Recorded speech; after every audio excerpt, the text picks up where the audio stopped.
मेरा नाम रोहन है और मैं अपनी पढ़ाई के लिए चाचा चाची के पास शहर में रहने आया हूँ। मैं 20 साल का हूँ और गांव की साधारण जिंदगी से निकलकर शहर में आना मेरे लिए नया अनुभव था।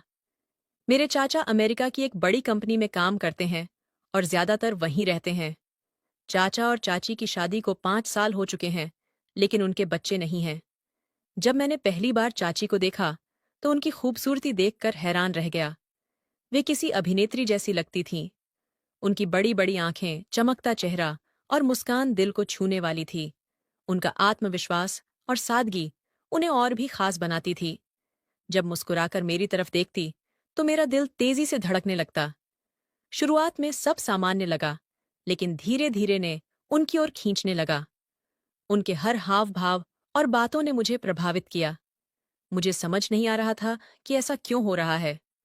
मैं जानता था कि चाची के लिए मेरे मन में केवल सम्मान होना चाहिए, लेकिन इस आकर्षण ने मुझे उलझन में डाल दिया। इसके बाद कुछ दिन ऐसे ही बीत गए। अब मेरी चाची के साथ अच्छी पहचान हो गई थी। चाची मेरी बहुत परवाह करती थी, मेरी जरूरतों का ध्यान रखती थी। मैं अपनी चाची के साथ हमेशा मस्ती करता था और वह मुझे चाचा से ज्यादा प्यार करती थी। उस दिन घर में सिर्फ मैं और चाची थे। चाचा अमेरिका गए हुए थे और घर पर सन्नाटा पसरा हुआ था। मैं हॉल में सोफे पर बैठा टीवी देख रहा था। वातावरण शांत था और मैं अपने में मस्त था। इस बीच चाची बाथरूम में नहाने गई थीं। थोड़ी देर बाद बाथरूम से पानी गिरने की आवाज थम गई और मैंने सोचा कि चाची नहाकर बाहर आ रही होंगी। मैं अपनी तरफ ध्यान लगाए बैठा था कि तभी अचानक एक तेज आवाज आई, मानो कोई गिर पड़ा हो। आवाज सुनते ही मैं घबरा गया और तुरंत बाथरूम की ओर भागा।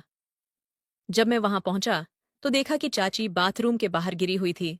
उनके पांव फिसल गए थे और वे फर्श पर बैठी थीं। उनके चेहरे पर दर्द और घबराहट साफ झलक रही थी।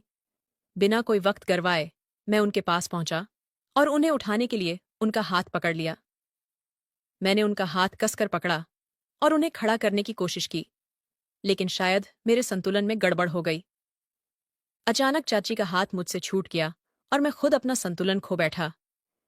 इससे पहले कि मैं कुछ समझ पाता, मैं सीधा चाची के ऊपर गिर पड़ा। उस पल सब कुछ जैसे थम गया। मैं चाची के बिल्कुल करीब था और हमारी आंखें आपस में मिले। दोनों की सांसें तेज हो रही थीं और एक अजीब सा सन्नाटा हमारे बीच पसर गया। मैं उनके चेहरे के करीब था और उनकी आंखों की गहराई में जैसे खो गया। हम दोनों ही कुछ देर तक बिना कुछ कहे एक दूसरे की आंखों में देखते रहे। वापस अजीब लेकिन अनजानी भावनाओं से भरा हुआ था। लगभग 10 मिनट तक हम ऐसे ही रहे, जैसे समय ने अपनी रफ्तार रोक ली हो। फिर अचानक हमें अपनी स्थिति का एहसास हुआ। मैं जल्दी से उठा और उनकी तरफ अपना हाथ बढ़ाया। चाची ने धीरे से मेरा हाथ थामा और इस बार मैं उन्हें सही से उठाने में कामयाब रहा। फिर चाची मुस्कुराते हुए अपने कमरे में चली गई, लेकिन मैं बहुत खुश था। मैं सोच रहा था कि मेरी चाची को यह सब कैसे लगा होगा, लेकिन चाची की मुस्कान ने मुझे ऐसा महसूस कराया कि मेरी चाची को यह सब बहुत अच्छा लगा। उसके बाद मैं अपने कमरे में चला गया और कॉलेज के लिए तैयार होने लगा। मन में अभी उस पल की तस्वीरें घूम रही थीं। मैंने खुद को समझाने की कोशिश की कि यह सिर्फ एक हादसा था और इसमें कुछ भी गलत नहीं था। तभी मेरी चाची कमरे में आई। उनके चेहरे पर चिंता झलक रही थी। उन्होंने मुझसे पूछा, रोहन, तुम्हें कहीं चोट तो नहीं लगी? मैं उनकी बात सुनकर थोड़ा मुस्कुराया और कहा, नहीं चाची, मुझे कुछ नहीं हुआ। फिर मैंने उनसे पूछा, चाची, आपको तो कहीं चोट नहीं लगी? चाची ने हल्की मुस्कान के साथ जवाब दिया, ज्यादा तो नहीं, लेकिन मेरी कमर में थोड़ा दर्द हो रहा है। उनकी बात सुनकर मैं परेशान हो गया। मैंने तुरंत कहा, चाची, अगर आप चाहें तो मैं आपकी कमर की मालिश कर दूं, इससे आपको आराम मिलेगा। चाची ने कुछ पल के लिए मेरी ओर देखा, फिर सहमति में सिर हिलाया। उन्होंने कहा, ठीक है, अगर तुम कह रहे हो तो कोशिश कर लो। मैं तुरंत कमरे में रखा तेल लाया और उन्हें पलंग पर आराम से बैठने को कहा। मैंने उनकी कमर पर तेल लगाकर मालिश शुरू की। चाची के शरीर में अचानक थोड़ी राहत महसूस हुई और उन्होंने हल्के से करवट ली। लेकिन तभी मैंने महसूस किया कि चाची मेरी ओर ध्यान से देख रही है। उनकी आंखों में एक अलग सी गहराई और भावनाएं थीं, जिन्हें मैं समझ नहीं पा रहा था। उनकी वह नज़र मुझे विचलित करने लगी। मैं असहज महसूस करने लगा और मेरे मन में अचानक यह ख्याल आया कि शायद मुझे चाची को गले लगाकर उनका सहारा बनना चाहिए। लेकिन तभी चाची ने मेरा हाथ पकड़ लिया। उनकी पकड़ हल्की थी, लेकिन उनके चेहरे पर एक आत्मविश्वास भरी मुस्कान थी। उन्होंने कहा, रोहन, बस, अब अच्छा लग रहा है, दर्द ठीक हो गया है। चाची और कमरे से बाहर जाने लगी। जाते जाते उन्होंने मुस्कुराते हुए कहा, जल्दी बाहर आओ, मैंने नाश्ता तैयार कर दिया है। मैं वहीं खड़ा रह गया, उनके शब्दों और उनकी मुस्कान को समझने की कोशिश करता रहा। उस पल के बाद मेरे मन में कई सवाल उठने लगे। मुझे समझ नहीं आ रहा था कि चाची के मन में क्या चल रहा था। चाचा को अमेरिका गए 6 महीने हो चुके थे और घर में सिर्फ चाची और मैं ही थे। शायद उनकी जिंदगी में एक खालीपन था जो उन्हें खल रहा था। चाची अक्सर जब भी किसी चीज की जरूरत होती तो सीधे मुझे बुला लेती थी। उनका मुझ पर यह भरोसा और निर्भरता मुझे अच्छा तो लगता था, लेकिन साथ ही मेरे मन में कई तरह की भावनाएं और सवाल उठने लगे थे। उस दिन की शुरुआत आम दिनों जैसी ही थी। मैं अपने कॉलेज की तैयारी कर रहा था। तभी चाची मेरे पास आई और बोली, रोहन, मुझे मार्केट जाना है, तो मुझे वहां ले चलोगे? उनके स्वर में एक अनुग्रह था जिसे मैं मना नहीं कर सकता था। मैंने मुस्कुराते हुए कहा, ठीक है चाची, आप तैयार हो जाइए, मैं बाइक निकालता हूं। थोड़ी देर बाद चाची तैयार होकर बाहर आई। उनकी सादगी में भी एक खास आकर्षण था। उन्होंने हल्के गुलाबी रंग की साड़ी पहनी थी जो उन पर बेहद सुंदर लग रही थी। मैं उनकी ओर देखता रह गया, लेकिन तुरंत खुद को संभाला और बाइक पर बैठने का इशारा किया। चाची मेरे पीछे बैठी और मैंने बाइक स्टार्ट की। उनकी मौजूदगी इतने करीब महसूस हो रही थी कि मैं थोड़ा असहज सा हो गया। जब उन्होंने अपने दोनों हाथों से हल्के से मेरे कंधे पकड़े तो मेरी धड़कन थोड़ी तेज हो गई। हवा में उनकी खुशबू तैर रही थी जो मेरे मन को विचलित कर रही थी। मैंने खुद को बार बार याद दिलाया कि यह सामान्य बात है और मुझे इन भावनाओं को काबू में रखना होगा। मार्केट पहुंचने के बाद चाची ने सबसे पहले एक ब्यूटी पार्लर जाने की बात कही। मैं पार्लर के बाहर इंतजार करता रहा और लगभग आधे घंटे बाद चाची बाहर आई। उनका चेहरा और भी निखरा हुआ लग रहा था। उन्होंने मुझसे कहा, अब हमें कपड़े की दुकान चलना है। हम दोनों एक बड़े कपड़े की दुकान में गए। वहां जाकर चाची ने कई चीजें देखीं। वे हर बार कोई कपड़ा उठाती, उसे ध्यान से देखती और फिर मेरी ओर सवालिया नजरों से देखती, मानो पूछ रही हो कि यह कैसा है। मैंने हंसकर हर बार उनकी पसंद को सराहा। फिर चाची ने गुलाबी रंग की ड्रेस उठाई। बेहद सुंदर और आकर्षक थी। चाची ने मुझे दिखाते हुए पूछा, ये कैसी लग रही है? मैं थोड़ा झिझक गया, लेकिन फिर कहा, अच्छी है चाची, आप बहुत जचकी।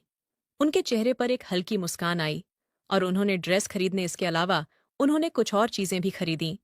घर लौटते वक्त चाची फिर से मेरे पीछे बैठे। इस बार वे थोड़ा और सहज लग रही थीं और उनकी बातों में एक हल्का फुल्का मजाकिया अंदाज था। घर पहुंचकर चाची ने सारा सामान उतारा और मुझे पानी लाकर दिया। कुछ दिन ऐसे ही बीत गए। यह दिन भी आम दिनों की तरह ही शुरू हुआ था। चाची घर के कामों में लगी हुई थी और मैं अपने कॉलेज के कामों में व्यस्त था। शाम को जब हम दोनों चाय पी रहे थे, तभी चाचा का फोन आया। चाची ने फोन उठाया और उनकी बात सुनने लगी। चाचा ने कहा कि उन्हें अभी छुट्टी नहीं मिल पा रही है और वे 1 महीने बाद ही घर आ पाएंगे। चाचा की यह बात सुनकर चाची के चेहरे की मुस्कान गायब हो गई। उन्होंने फोन रख दिया, लेकिन उनकी आंखों में हल्की उदासी झलक रही थी। मैं उनके पास गया और पूछा, चाची, सब ठीक है ना? उन्होंने बस इतना कहा, हाँ रोहन, सब ठीक है। पर उनके लहजे से साफ पता चल रहा था कि वे ठीक नहीं थीं। उस समय मैं समझ गया कि चाची को क्या चाहिए था। उनका यह अकेलापन और लंबे समय से चाचा का न होना उन्हें अंदर से तोड़ रहा था। चाचा शायद उनकी भावनाओं और जरूरतों को समझ नहीं पा रहे थे, लेकिन मैं उनके करीब था और उनकी तकलीफ को महसूस कर सकता था। शाम धीरे धीरे रात में बदल गई। रात के लगभग 9 बज चुके थे। हमने खाना खाया, लेकिन खाना खाते समय चाची बहुत उदास लग रही थी। उनकी आंखों में एक गहरी खामोशी थी और वे बार बार सोच में डूब जाती थीं। मैं उन्हें बिना रुके देखता रहा और आखिरकार मैंने उनसे पूछ लिया, चाची क्या हुआ? तुम इतनी उदास क्यों लग रही हो? चाची ने मेरी ओर देखा। उनकी आंखों में भावनाओं का समंदर था। मैंने कहा, रोहन, पहले तुम अपना खाना खत्म करो, फिर मैं तुम्हारे पास आती हूं। मुझे तुमसे बहुत सारी बातें करनी हैं। उनके इस जवाब ने मेरे अंदर एक हलचल पैदा कर दी। मेरा दिल तेजी से धड़कने लगा। उनके शब्दों में कुछ ऐसा था जो मुझे सोचने पर मजबूर कर रहा था। मैं खाना जल्दी जल्दी खत्म करने लगा, क्योंकि मैं उनकी बातों को सुनने के लिए बेताब हो गया था। मेरे मन में कई तरह के ख्याल आ रहे थे। मैंने सोचा कि शायद चाची मुझे अपनी भावनाएं बताने वाली हैं। शायद वे मुझसे वही बातें कहेंगी जो मैं उनके लिए महसूस कर रहा था। उनके शब्दों और उनके व्यवहार ने मेरे अंदर एक उम्मीद जगा दी थी। खाना खत्म करने के बाद मैं अपने कमरे में चला गया। मेरे मन में हलचल बढ़ती जा रही थी। चाची के शब्द मेरे दिमाग में गूंज रहे थे। मैं अपने कमरे से धीरे धीरे बाहर निकला और चाची के कमरे की ओर बढ़ा। दरवाजे के पास पहुंचते ही मैंने देखा कि चाची मेरी ही राह देख रही थी। उनकी आंखों में उदासी और बेचैनी साफ नजर आ रही थी। मैंने धीरे से पूछा, चाची, क्या हुआ? क्या आप मुझसे कुछ कहना चाहती हैं? चाची ने मुझे अपने पास बैठने का इशारा किया। मैं उनके पास जाकर बैठ गया। कुछ पल की खामोशी के बाद चाची ने गहरी सांस ली और कहा, रोहन, सुबह तुम्हारे चाचा का फोन आया था। उन्होंने बताया कि उन्हें अभी भी छुट्टी नहीं मिल रही है और वे कुछ दिन और घर नहीं आ पाएंगे। उनके चेहरे पर निराशा के भाव साफ झलक रहे थे। मैंने कहा, अगर चाचा को छुट्टी नहीं मिल रही है तो इसमें उनका क्या दोष है? चाची, उनका काम बहुत जरूरी है। चाची ने मेरी ओर देखा और उनकी आंखों में आंसू भर आए। उन्होंने कहा, रोहन, बात छुट्टी की नहीं है। बात यह है कि उन्हें मेरी कोई परवाह नहीं है। तुम्हारे चाचा को लगता है कि मैं हमेशा ठीक हूं, लेकिन क्या कभी उन्होंने मुझसे पूछा है कि मैं क्या महसूस करती हूं? उनकी जिंदगी में उनका काम ही सब कुछ बन गया है। मैंने चाची को समझाने की कोशिश की। चाची, ऐसा नहीं है। चाचा आपसे बहुत प्यार करते हैं। बस उनका तरीका अलग है। वे अपने काम में इतने व्यस्त रहते हैं कि कभी कभी आपकी भावनाएं समझ नहीं पाते। लेकिन इसका मतलब यह नहीं है कि वे आपकी परवाह नहीं करते। चाची ने मेरी बात को अनसुना करते हुए कहा, रोहन, तुम्हारे चाचा मुझसे प्यार नहीं करते। अगर वे मुझसे प्यार करते तो क्या उनके लिए मेरा समय निकाल पाना इतना मुश्किल होता? क्या उन्हें यह समझ नहीं आता कि मैं यहाँ कितनी अकेली और उदास महसूस करती हूँ? उनकी बात सुनकर मैं चुप हो गया। मैंने देखा कि उनके चेहरे पर दर्द की लकीरें साफ नजर आ रही थीं। कुछ पल के लिए कमरे में खामोशी छा गई। फिर चाची ने धीरे से कहा, रोहन, मैं बहुत दिनों से इन सब बातों को सह रही हूं, लेकिन अब मुझसे सहा नहीं जा रहा। मेरे अंदर कई इच्छाएं जाग रही हैं, जिन्हें मैं नजरअंदाज नहीं कर पा रही हूं। मैं खुद पर कितना नियंत्रण रखूं तुम्हारे? चाचा के लिए मेरी भावनाएं कोई मायने नहीं रखती। मैं क्या करूं? उनकी यह बात सुनकर मैं अंदर से हिल गया। उनकी आवाज में छुपा दर्द और निराशा मुझे विचलित कर रही थी। मैं समझ नहीं पा रहा था कि उन्हें कैसे दिलासा दो। चाची ने पहली बार इतनी सफाई से अपनी भावनाएं व्यक्त की थीं। मैंने हल्के स्वर में कहा, चाची, मैं समझता हूं कि आप क्या महसूस कर रही हैं, लेकिन आपको हिम्मत रखनी होगी। कभी कभी रिश्तों में ऐसे मुश्किल वक्त आते हैं, लेकिन इसका मतलब यह नहीं है कि सब कुछ खत्म हो गया है। चाचा शायद अपनी जिम्मेदारियों में इतने उलझ गए हैं कि आपकी तकलीफ को समझ नहीं पा रहे। चाची ने मेरी ओर देखा। उनकी आंखों में उम्मीद और निराशा का अजीब सा मिश्रण था। मैंने उन्हें दिलासा देने की कोशिश की, लेकिन उनके शब्द मेरे दिमाग में घूमते रहे। मैं समझ गया था कि उनकी तकलीफ सिर्फ अकेलेपन की नहीं, बल्कि भावनात्मक खालीपन की थी, जिसे वे अब और झेल नहीं पा रही थीं। मैंने कहा, चाची, तुम्हारा क्या कहना है? चाची बोली, अब जो तुम्हारे मन में है वही कह। तो फिर चाची धीरे धीरे मेरे पास आई और मेरा हाथ पकड़कर बोली, रोहन, मुझे बताओ, क्या तुम्हारी कोई गर्लफ्रेंड है?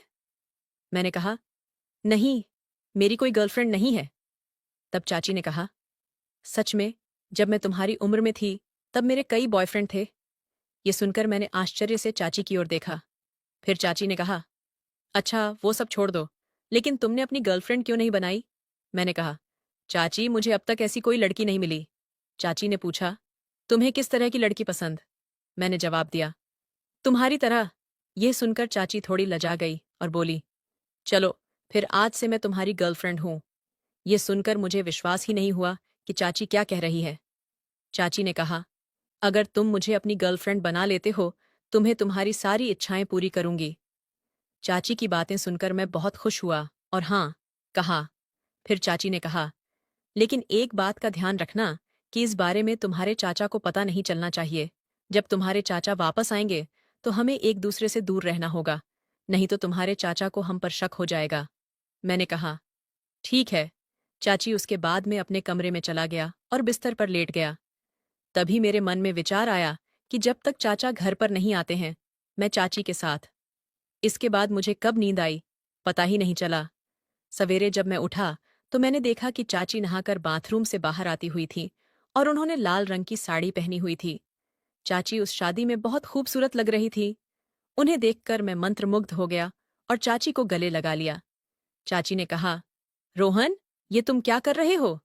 मैंने जवाब दिया, तुमने रात में कहा था कि तुम मेरी सारी इच्छाएं पूरी करोगी। तुम्हारी सुंदरता देखकर मैं खुद पर नियंत्रण नहीं रख पा रहा हूं। यह सुनकर चाची ने भी मुझे गले लगा लिया। इसके बाद हम चाची के कमरे में गए और हमने अपनी इच्छाएं पूरी की।